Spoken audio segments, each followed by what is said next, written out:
ପିଲାମାନେ तुम समस्त को आज श्रेणी कार्य को स्वागत। मैं आशा करुँ तुम समस्ते भलरे थिबो। मु मध्य भलरे अछि।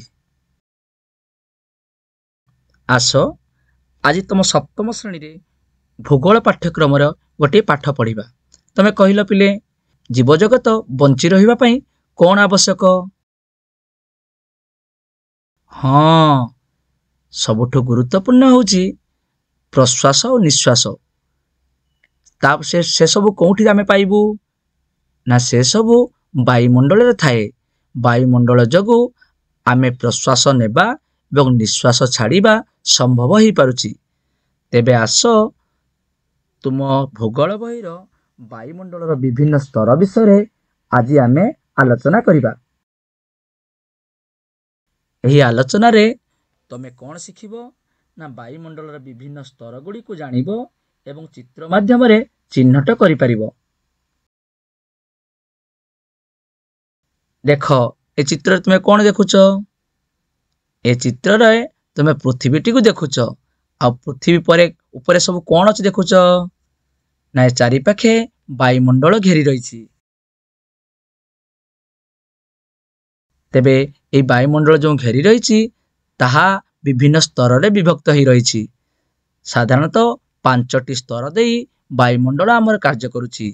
प्रथमटी स्तर होछि ट्रोपोस्फियर, द्वितीयटी होछि स्ट्राटोस्फियर, तृतीयटी होछि मेसोस्फियर, चतुर्थटी होछि थर्मोस्फियर एवं शेषटी होछि एक्सोस्फियर।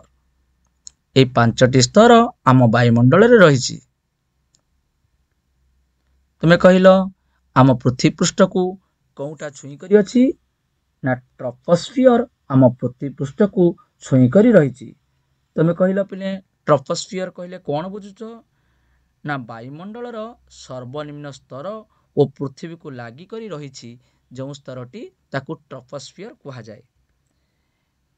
जलवायु ओ पानीपाग संबंधी समस्त घटनावली यथा वृष्टिपात, कुहुडी, कुआपथर वृष्टि आदि एही स्तर रे हेउथिबारु जीव जगत पई एही स्तरटी सबुठारु गुरुत्वपूर्ण अटे। यार हाराहारी उच्चता प्राय 12 किलोमीटर, मेरु अंचल रे प्राय 8 किलोमीटर, विश्व अंचल रे प्राय 16 किलोमीटर पर्यंत रहिछि। यहाँ परे स्ट्राटोस्फियर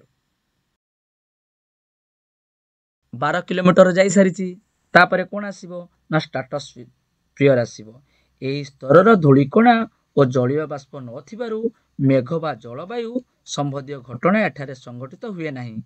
फल रे विमान चलाचल पई यह एक अनुकूल स्तर अटे। देखिलो पिले विमान चलाचल पई केते सुंदर जगह, काहे कि एठी किछि भी बाधा ताकू मिले ना विमान को। यह 50 किलोमीटर पर्यंत रहिछि। ट्रोपोस्फियर और स्ट्राटोस्फियर मध्यवर्ती अंश को ट्रोपोपॉज बोली कहा जाए। एही स्तरर निम्नांश रे ओजोन गैस रहिछि। एही गैस आमको सूर्यंक ठारू आसुथुवा क्षतिकारक अतिबाइगणी रश्मि प्रभावरु रक्षा करि थाए। यहाँ परे मेसोस्फियर यह प्राय 80 किलोमीटर उच्चता पर्यंत व्यापी रहिछि। एही स्तरर उच्चता वृद्धि सह तापमात्रा ह्रास करिथाए। स्ट्राटोस्फियर रु मेसोस्फियर पर्यंत मध्य थिबा दूरता को स्ट्राटोपोज बोली कहा जाए।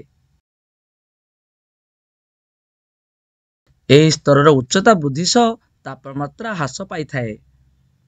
यहाँ परे थर्मोस्फियर थर्मोस्फियर जीव। थर्मोस्फियर पई कोन करिवो ना यह 80 किलोमीटर रु 400 किलोमीटर पर्यंत रहिछि।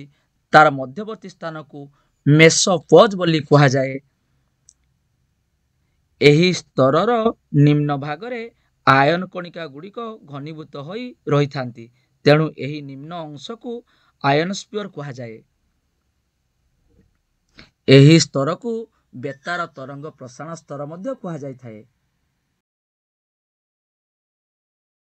यहाँ पर एक्सोस्फियर कहले कौन बुझ पिले ना एक्सोस्फियर होची वायुमंडल अति पतला ସବୁଠାରୁ ବାହାର ସ୍ତରଟି ହେଉଛି ଏକ୍ସୋସ୍ଫିୟର। ହିଲିୟମ ଓ ଓଜୋନ ଗ୍ୟାସ ଏହି ସ୍ତରରେ ରହେ। ଏବେ ଜାଣିଲ ପିଲେ ଏଇ 5ଟି ସ୍ତର ବିଷୟରେ ବାୟୁମଣ୍ଡଳର। ମୁଁ ଭାବୁଛି ସମସ୍ତେ ଏଇ 5ଟି ସ୍ତର ଯେଉଁ ବାୟୁମଣ୍ଡଳରେ ରହିଛି ସେ ବିଷୟରେ ଜାଣିପାରିଲ। ସମସ୍ତଙ୍କୁ ଧନ୍ୟବାଦ।